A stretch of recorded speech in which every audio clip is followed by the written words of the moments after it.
Selamat pagi semua. Shalom. Ya, puji Tuhan. Baik, siap belajar firman Tuhan pagi hari ini? Amin. Tema firman Tuhan pagi hari ini, The Power of Laziness. Tahu laziness? Kalau di dalam terjemahan bahasa Inggrisnya, ini kata benda yang berarti kemalasan, kelambanan, atau enggan melaksanakan. Jadi ternyata kemalasan itu punya power. Siapa di sini yang pemalas? Oh, kayaknya temanya salah hari ini ya. Di sini nggak ada yang pemalas ya. Ada satu statement bicara gini. Jika ada dari kita yang pemalas, malaslah setiap hari, maka engkau akan menjadi pemalas yang rajin. Saya ulangi ya. Jika ada dari kita yang pemalas, malaslah setiap hari, maka engkau akan menjadi pemalas yang rajin. Hari ini kita bicara membahas tema tentang the power of laziness. Ya, ternyata kemalasan itu juga memiliki dampak positif. Bahkan menjadi sebuah kekuatan yang mengubahkan hidup seseorang. Ya, sedikit aneh ya, tapi kita akan belajar. Masa sih pemalas punya power, pemalas bisa mengubah hidup kita? Nah, yang pertama yang saya bisa temukan, orang yang sudah mengerti firman Tuhan, maka ia akan malas untuk khawatir. Ya, saya ulangi, orang yang sudah mengerti firman Tuhan, maka ia akan malas untuk khawatir. Kita anak-anak Tuhan pasti harus taat mendengarkan suara Tuhan. Tetapi ingat, ada suara lain selain suara Tuhan. Di mana ini adalah pekerjaan si jahat. Kalau kita ingat di dalam Yohanes 10 ayat 10, pencuri datang hanya untuk mencuri, membunuh, dan membinasakan. Ingat, itu ada tugas utamanya si jahat. Tuhan Yesus bilang, aku datang supaya mereka mempunyai hidup, supaya kita mempunyai hidup. Dan mempunyainya dalam segala kelimpahan. Tetapi kita punya musuh yang ingin mencuri, membunuh, dan membinasakan. Ya makanya kita mau dengar perintah siapa? Kalau sama Tuhan, kita langsung tangkep, taat, jalanin. Tapi kalau perintah si jahat, gue malas deh dengerin suara dia deh. Hal yang pertama yang kita bisa pelajari adalah malas untuk khawatir. Filipi 4 ayat 6. Ya dikatakan, janganlah hendaknya kamu khawatir tentang apapun juga. Tetapi nyatakanlah dalam segala hal keinginanmu kepada Allah dalam doa dan permohonan dengan ucapan syukur. Ayat 7, damai sejahtera Allah yang melampaui segala akal akan memelihara hati dan pikiranmu dalam Kristus Yesus. Nah jadi kita anak Tuhan tuh harus malas untuk khawatir. Udah gak perlu khawatir lagi.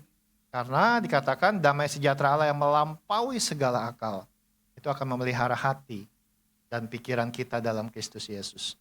Ya kalau kita sudah percaya dipelihara, buat apa kita khawatir? Makanya jangan dengerin suara sebelah. Yang selalu mungkin mengintimidasi kita. Kamu gak akan bisa deh, kamu gak akan sanggup deh. Kamu bakalan sakit tambah parah, kamu akan mengalami sesuatu goncangan yang besar. Nah, hati-hati, itu intimidasi. 1 Petrus 5 ayat 7 berkata demikian.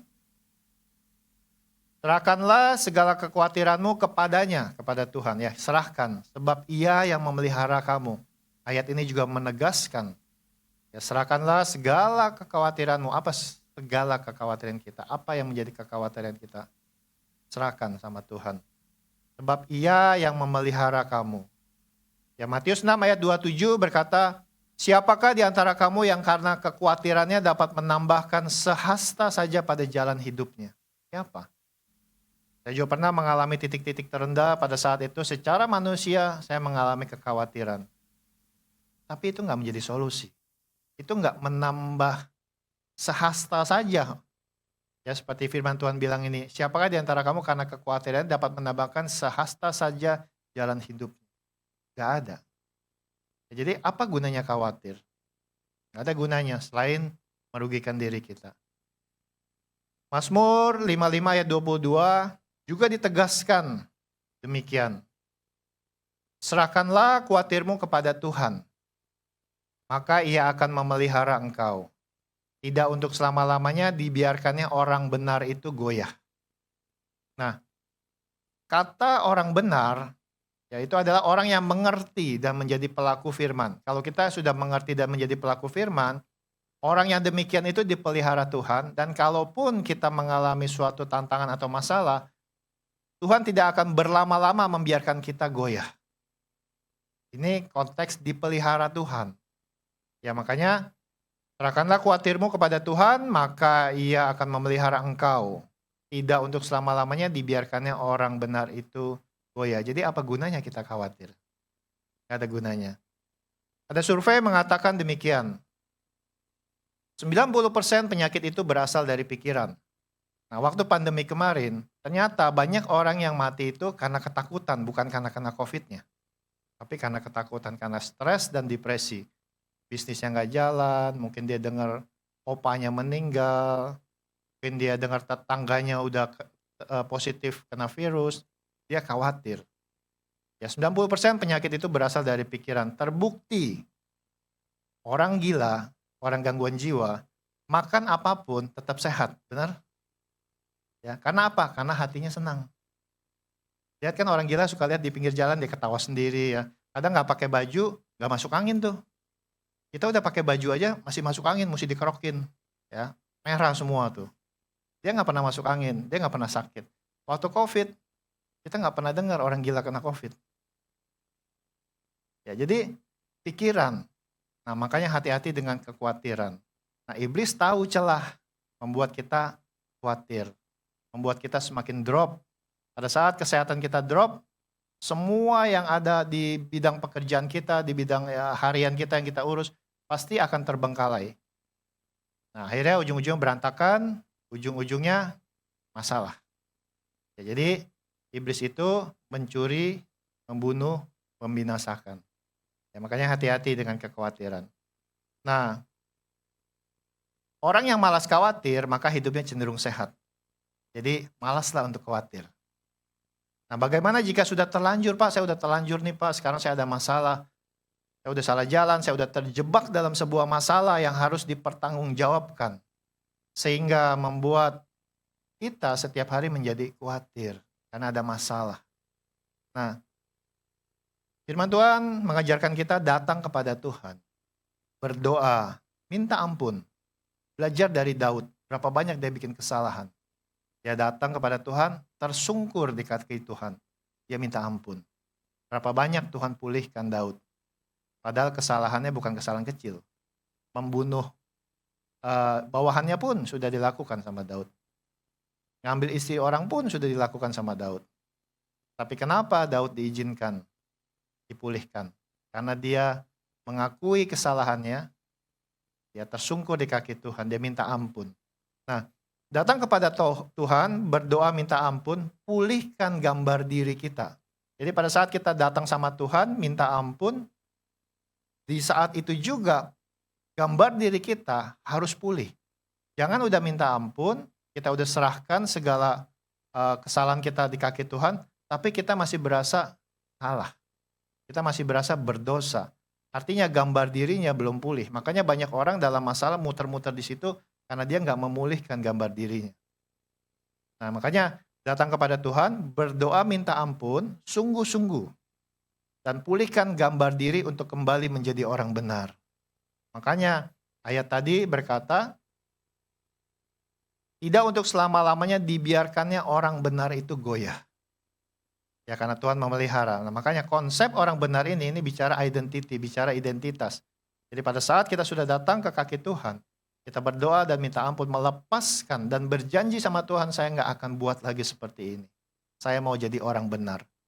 Begitu kita bangkit, kita bangun dari tersungkurnya kita di kaki Tuhan, dan disitulah gambar diri kita sudah menjadi pulih. Makanya gambar dirinya harus dibenarkan. Nah kemudian, orang yang sudah mengerti firman, maka ia akan malas untuk khawatir. Jadi saya ulangi, orang yang sudah mengerti firman, maka ia akan malas untuk khawatir. Itu hal pertama yang kita bisa pelajari. Nah hal yang kedua, orang yang sudah mengerti firman, maka ia akan malas untuk berdusta. Hati-hati, ini sepertinya dunia sering membuat kita ada di area abu-abu. Bohong putih katanya. Ya, jadi bohong yang untuk kebaikan, itu boleh katanya. Ya, tapi Kita akan belajar, kita nggak boleh. Amsal 12 ayat 22, Amsal 12 ayat 22, saya akan bacakan. Orang yang dusta bibirnya adalah kekejian bagi Tuhan. Ya, orang yang dusta bibirnya adalah apa tadi dikatakan? Kekejian bagi Tuhan. Tuhan nggak suka. Jadi mau dustanya benar, dustanya nggak benar, apalagi pokoknya itu kekejian bagi Tuhan. Tetapi orang yang berlaku setia dikenannya. Yohanes 8 ayat 44. Kenapa Tuhan bilang orang dusta itu kekejian? Yohanes 8 ayat 44 dikatakan, iblislah yang menjadi bapamu. Ya, lihat nih, kata bapa, B-nya kecil. Iblislah yang menjadi bapamu, dan kamu ingin melakukan keinginan-keinginan bapamu. Jadi bisikan iblis, nggak apa-apa, bohong itu nggak apa-apa. Bohong kecil kok itu, bohong putih nggak apa-apa. Ya. Ia adalah pembunuh manusia sejak semula, dari zaman Adam dan Hawa. Ingat, ditipu Adam dan Hawa, makan aja buah itu nggak apa-apa. Ia adalah pembunuh manusia sejak semula dan tidak hidup dalam kebenaran. Sebab di dalam dia tidak ada kebenaran. Apabila ia berkata dusta, ia berkata atas kehendaknya sendiri. Sebab ia adalah pendusta dan bapa segala dusta. Nah, hati-hati, pada saat kita berdusta, kita bukan menjadi anak Allah. Kita menjadi anak bapa segala dusta. Makanya kita harus berkata, saya malas deh berdusta. Saya malas bohong. Matius 5 ayat 37 dikatakan, jika iya, hendaklah kamu katakan iya. Jika tidak, hendaklah kamu katakan tidak. Apa yang lebih daripada itu berasal dari si jahat. Nah, ini hati-hati. Ya, kalau iya, kita harus ngomong iya. Kalau enggak, kita harus berani ngomong, enggak, ini enggak benar. Ya, hati-hati, kita dalam bisnis itu juga banyak jebakan-jebakan. Dalam keseharian di tempat kerja kita banyak jebakan-jebakan. Hati-hati. Ya, hati-hati. Makanya pada saat kita mau berbohong, ingat, gue malas deh untuk berdusta. 1 Petrus 3 ayat 10. 1 Petrus 3 ayat 10, siapa yang mau mencintai hidup dan mau melihat hari-hari baik? Siapa di sini yang mau melihat hari-hari baik? Semua pasti mau ya melihat hari-hari baik. Ia harus menjaga lidahnya terhadap yang jahat dan bibirnya terhadap ucapan-ucapan yang menipu. Ya, makanya orang yang sudah mengerti firman, maka ia akan malas untuk berdusta. Karena dia sudah tahu firman. Dia tahu bahwa bapa segala dusta itu siapa. Itu hal yang kedua yang kita bisa pelajari. Nah, hal yang ketiga yang kita bisa pelajari, orang yang sudah mengerti firman, maka ia akan malas untuk dendam dan sakit hati. Ya, Roma 12 ayat 19. Saya undang setiap kita baca bersama-sama yuk, Roma 12 ayat 19. Ya, sudah ditampilkan. Ya, kita baca 1, 2, 3.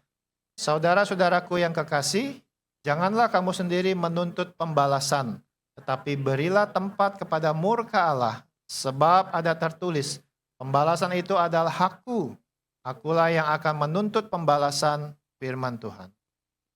Pada saat saya dan tim pernah melayani beberapa orang yang pada saat masa-masa kritis, ya, dan dia mengalami penderitaan yang amat sangat.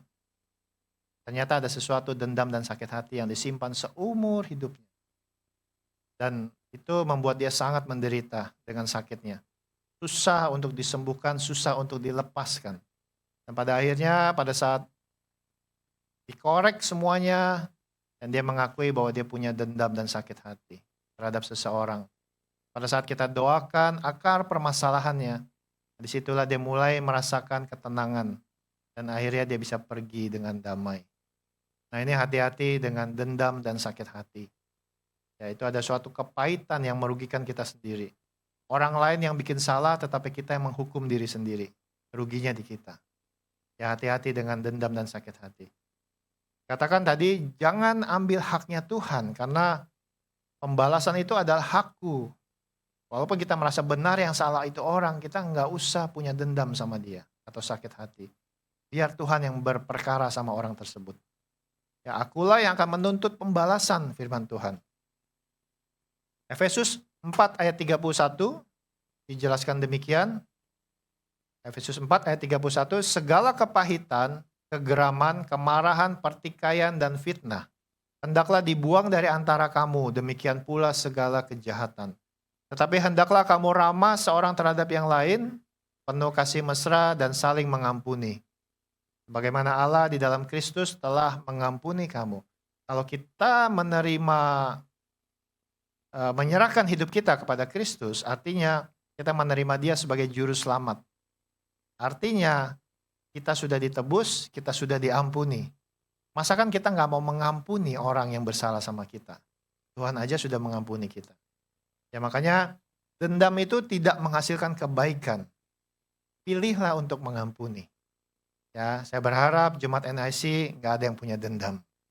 Ya, Yesus mengajarkan dalam doa Bapa kami dalam Matius 6 ayat 12. Ini doa yang sangat terkenal. Ya, dikatakan, dan ampunilah kami akan kesalahan kami, seperti kami juga mengampuni orang yang bersalah kepada kami. Di ayat yang ke-14 dikatakan, karena jikalau kamu mengampuni kesalahan orang, Bapamu yang di sorga akan mengampuni kamu juga. Nah, kenapa seringkali doa kita tidak dijawab? Karena kita mungkin belum mengampuni seseorang yang bersalah kepada kita. Tapi jikalau kamu tidak mengampuni orang, Bapamu juga tidak akan mengampuni kesalahanmu. Ya, ini hati-hati ya, dengan yang namanya dendam dan sakit hati. Orang yang sudah mengerti firman, maka ia akan malas untuk dendam dan sakit hati. Amin ya Bapak Ibu. Hal yang keempat yang kita bisa pelajari, orang yang sudah mengerti firman, maka ia akan malas untuk iri. Ya, Yakobus 3 ayat 16 berkata demikian, sebab di mana ada iri hati dan mementingkan diri sendiri, di situ ada kekacauan dan segala macam perbuatan jahat. Orang korupsi itu dimulai dari iri hati. Melihat orang bisa kaya mungkin, bisa berhasil, punya ini, punya itu, dimulai dari situ.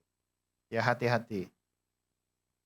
Psalm 14 ayat 30 berkata, hati yang tenang menyegarkan tubuh, tetapi iri hati membusukkan tulang. Jadi kalau kita pelihara iri hati, itu hanya merugikan diri kita sendiri. Selain hidupnya kacau, kesehatannya pun terganggu. Tadi dikatakan membusukkan tulang. Tulang bicara suatu organ tubuh yang menegakkan tubuh. Pada saat tulang itu busuk, tulang itu rapuh, maka tubuh itu nggak bisa tegak. Ya, jadi iri adalah tanda tak mampu, kata pepatah. Susah lihat orang senang dan senang lihat orang susah. Yaitu iri. Lihat teman jalan, kemudian diposting di medsos, hati kita mulai terganggu. Melihat orang lain memiliki sesuatu yang baru dan diposting di medsos, hati kita mulai terganggu. Kemudian melihat orang lain mendapatkan pasangan sedangkan kita jomblo abadi, hati kita pun terganggu. Gitu. Nah ini hati-hati, ya hati-hati. Iblis pasti akan membisikkan, ya, supaya kita muncul rasa iri. Nah makanya orang yang mengerti firman dia malas dengan iri. Yakobus 4 ayat pertama sampai ketiga, saya akan bacakan. Dari manakah datangnya sengketa dan pertengkaran di antara kamu? Dunia ini banyak sengketa. Bukankah datangnya dari hawa nafsumu yang saling berjuang di dalam tubuhmu? Kamu mengingini sesuatu tetapi kamu tidak memperolehnya, lalu kamu membunuh. Ingat Kain dan Habil. Kamu iri hati, tapi kamu tidak mencapai tujuanmu. Lalu kamu bertengkar dan kamu berkelahi. Kamu tidak memperoleh apa-apa karena kamu tidak berdoa. Jadi pada saat ada bisikan, Tuhan itu orang, kok gampang banget ya dapat jodoh misalnya. Kok saya udah berbulan-bulan, bertahun-tahun sampai tangan saya lumutan nih, gak ada yang gandeng gitu kan. Kok gak ada ya pasangan yang Tuhan kirimkan. Tuhan bilang berdoa. Ya, jadi dikatakan kamu tidak memperoleh apa-apa karena kamu tidak berdoa. Udah minta belum sama Tuhan berdoa? Ya, termasuk yang tadi, yang poin nomor 1, nomor 2, nomor 3 sudah dilakukan belum? Atau kamu juga berdoa tetapi kamu tidak menerima apa-apa karena kamu salah berdoa. Sebab yang kamu minta itu hendak kamu habiskan untuk memuaskan hawa nafsumu. Karena kita meminta sesuatu yang berlebihan untuk memuaskan hawa nafsu, itu pun juga Salah di mata Tuhan kita berdoanya. Nah, apa yang harus kita lakukan? 1 Tesalonika 5 ayat 16. 1 Tesalonika 5 ayat 16 dikatakan demikian, bersukacitalah senantiasa. Ya, ayat 17, tetaplah berdoa, mengucap syukurlah dalam segala hal. Sebab itulah yang dikehendaki Allah di dalam Kristus Yesus bagi kamu. Ya, dengan jelas dikatakan sebab itulah yang dikehendaki Allah dalam Kristus Yesus bagi kamu. Apa tuh tadi? Bersukacitalah senantiasa, tetaplah berdoa. Apa yang menjadi keinginan kita naikkan dalam doa. Kemudian mengucap syukurlah dalam segala hal. Sebab itulah yang dikehendaki Allah di dalam Kristus Yesus bagi kamu. Nah, Filipi 4 ayat 7 berkata demikian. Damai sejahtera Allah yang melampaui segala akal akan memelihara hati dan pikiranmu dalam Kristus Yesus. Ya, jadi ada damai sejahtera Allah yang melampaui segala akal. Itu akan memelihara hati dan pikiran kita dalam Kristus Yesus. Jadi yang kita bisa pelajari, poin keempat, orang yang sudah mengerti firman maka ia akan malas untuk iri. Hal yang kelima, orang yang sudah mengerti firman maka ia akan malas untuk sombong. Ya, ini sesuatu yang juga kekejian di mata Tuhan. Amsal 16 ayat 5 berkata demikian. Amsal 16 ayat 5, setiap orang yang tinggi hati, artinya sombong, adalah kekejian bagi Tuhan. Sungguh ia tidak akan luput dari hukuman. Ya, saat ini kita melihat di medsos ya, seberapa banyak orang melakukan flexing. Tahu flexing ya? Dia pamer. Ya sukses, beli mobil, beli rumah, apalah segala macam, bangun perusahaan dan segalanya. Flexing untuk pamer. Bahkan ada juga yang flexing untuk tujuan menipu penontonnya. Berapa banyak yang ketangkep karena flexing. Karena dia menipu, punya agenda di dalam flexingnya tersebut. Nah, Amsal 8 ayat 13 dikatakan, Amsal 8 ayat 13, takut akan Tuhan ialah membenci kejahatan. Aku benci kepada kesombongan, kecongkakan, tingkah laku yang jahat, dan mulut penuh tipu muslihat. Kita harus tahu, ini yang harus kita pahami firman Tuhan. Jadi, orang sombong itu ibarat dia berdiri di atas gunung. Dia melihat kita yang di bawah kecil. Padahal dia nggak sadar orang lain yang di bawah juga ngelihat dia kecil. Benar ya? Banyak orang yang sombong gitu kan. Dia ngerasa dia paling hebat, seperti ada di atas gunung, dia ngelihat kita yang ada di bawah. Lu mah kecil, semua nggak level sama gua. Padahal dia nggak sadar, kita yang di bawah ngelihat dia, ya lu juga kecil. Ya. Jadi, itulah orang sombong. Filipi 2 ayat 3. Dengan tidak mencari kepentingan sendiri atau pujian-pujian yang sia-sia, sebaliknya hendaklah dengan rendah hati yang seorang menganggap yang lain lebih utama dari dirinya. Ini juga salah satu yang kita bangun di dalam NIC.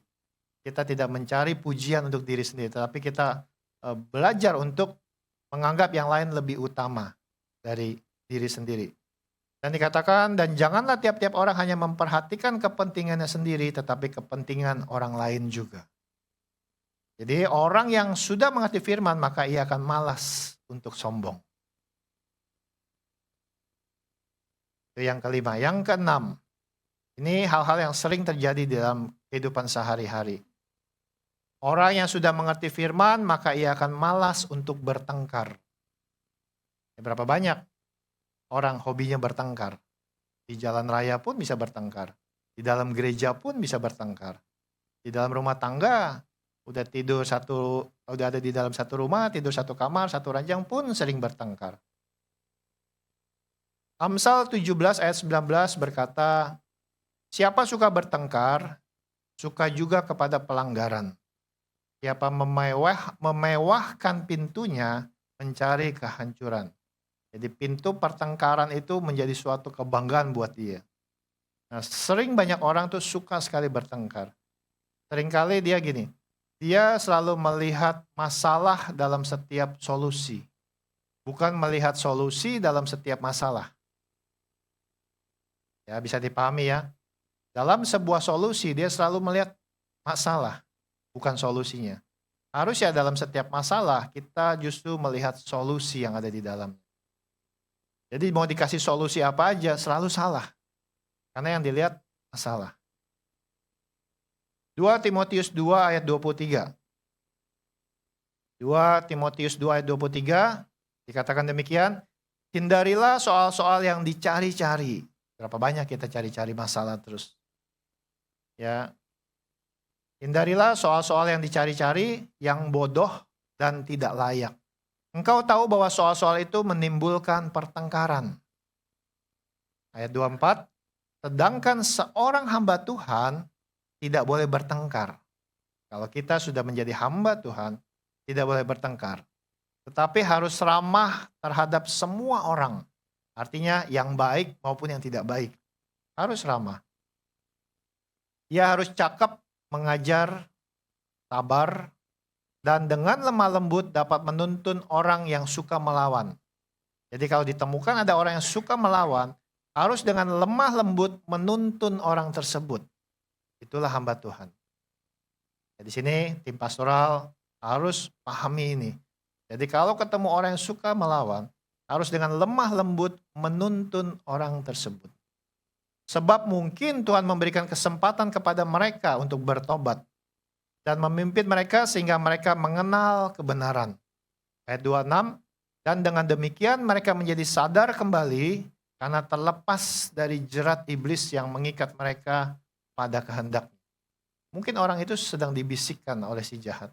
Nah, kita harus dengan ramah, dengan sabar menuntun orang tersebut.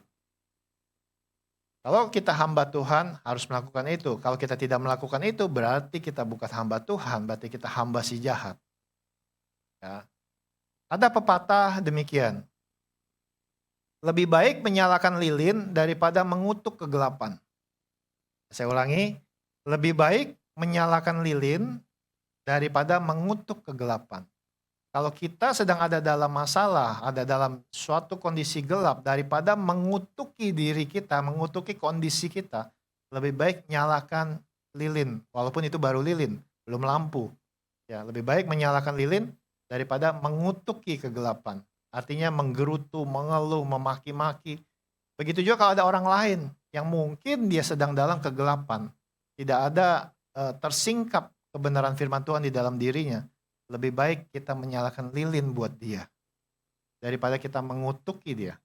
Artinya kita lebih mau bertengkar sama dia hanya karena kita tidak sepaham. Lebih baik kita menyalakan lilin supaya sama-sama terang.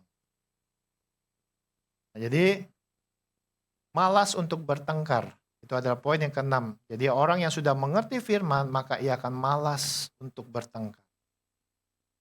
Ya, saya dan istri pun juga bertemu di usia yang sangat muda, kemudian kita dari latar belakang yang berbeda, kita punya perbedaan sifat yang juga berbeda banget. Kita namanya nikah muda, punya ego, dan kita sering berantem. Ya. Waktu itu kita belum kenal Tuhan, tetapi lama-lama kita berpikir, gak ada gunanya ya. Pertengkaran saya sama dia waktu 20 tahun yang lalu, kayaknya hari ini gak membuahkan hasil apa-apa. Yang ada capek. Yang ada tuh barang-barang di rumah rusak. Yang ada handphone udah dibanting berkali-kali. Piring pecah udah banyak, gelas pecah udah banyak. Pintu jebol udah berapa pintu, daun pintu. Ya. Apakah itu membawa keuntungan? Enggak. Jadi nggak ada gunanya. Nah, dikatakan dalam sebuah pertengkaran seringkali terjadi saling menjelekkan. Betul? Gak mungkin kan dalam pertengkaran, ya gue jelek nih, lu bagus gitu kan. Kebanyakan lu jelek, yang bilang lu yang jelek. Gitu. Ya, seringkali terjadi menjelekkan. Membicarakan kejelekan orang lain adalah sebuah cara tidak jujur memuji diri sendiri. Ya, saya katakan, saya ulangi, membicarakan kejelekan orang lain adalah sebuah cara tidak jujur memuji diri sendiri. Ya, jadi secara nggak langsung kita sedang memuji diri sendiri. Lu jelek, gua yang terbaik. 1 Petrus 3 ayat 9 berkata demikian. 1 Petrus 3 ayat 9. Dan janganlah membalas kejahatan dengan kejahatan atau caci maki dengan caci maki. Tetapi sebaliknya, hendaklah kamu memberkati. Karena untuk itulah kamu dipanggil, yaitu untuk memperoleh berkat. Jadi kalau kita memberkati orang, berkat kan dari Tuhan nih. kita menjadi saluran berkatnya. Berarti kita dipanggil untuk memperoleh berkat masuk ke kita, keluar ke mereka. Jadi hendaklah kamu memberkati karena untuk itulah kamu dipanggil, yaitu untuk memperoleh berkat. Kitanya juga dapat berkat kalau memberkati orang. Sebab ayat 10, siapa yang mau mencintai hidup dan mau melihat hari-hari yang baik, ia harus menjaga lidahnya terhadap yang jahat dan bibirnya terhadap ucapan-ucapan yang menipu. Mazmur 37 ayat 8 berkata demikian.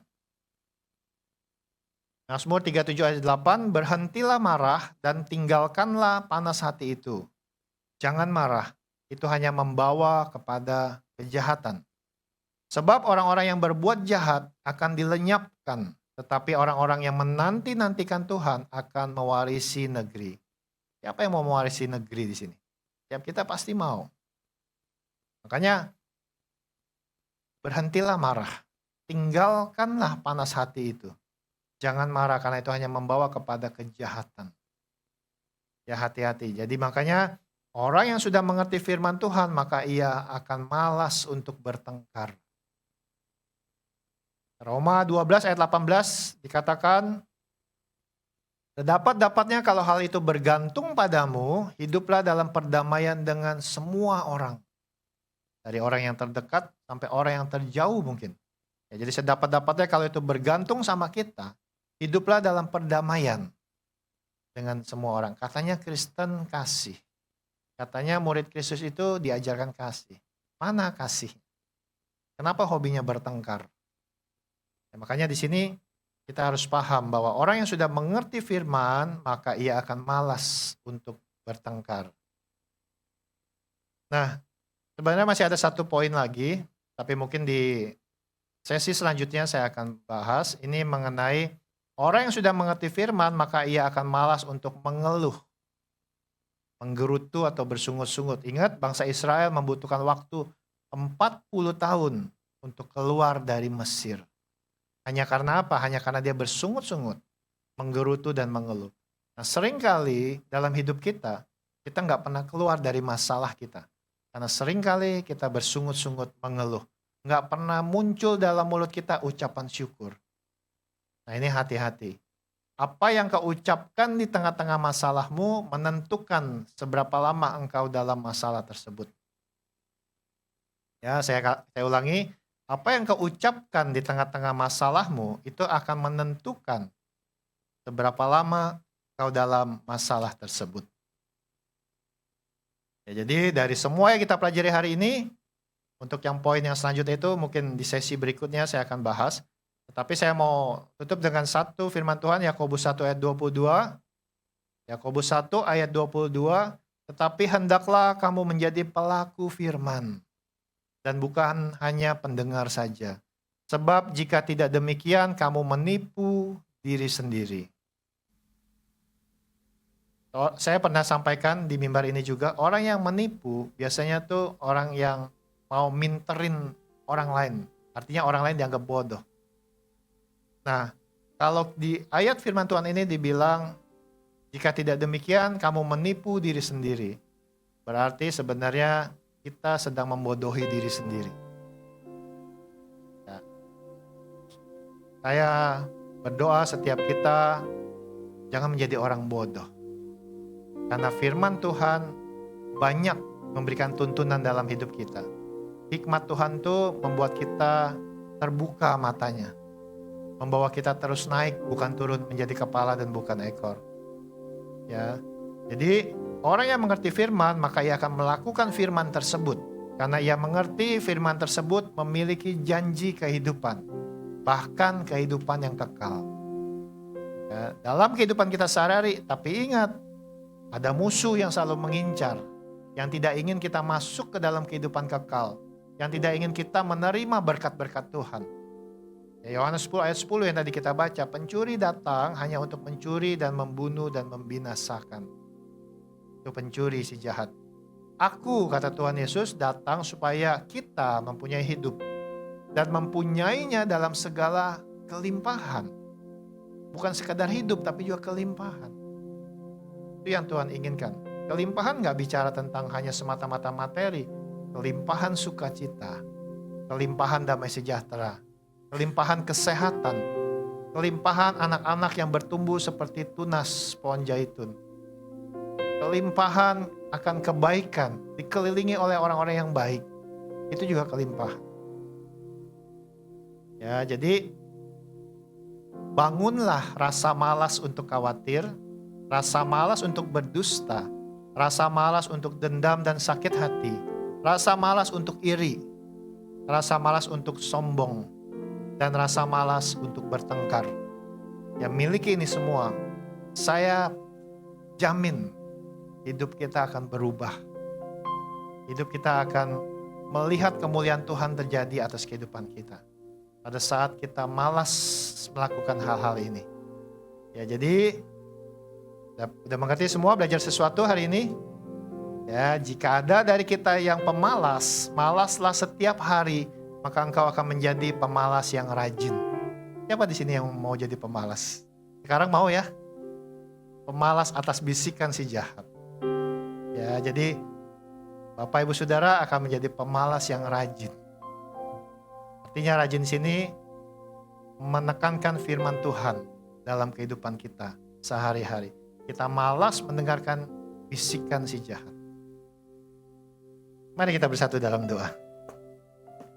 Bapa di surga, hamba mengucap syukur Engkau boleh menyampaikan isi hatimu bagi jemaat-Mu di tempat ini Tuhan. Hamba sebagai gembala di tempat ini rindu melihat jemaat NIC di tempat ini diubahkan hidupnya.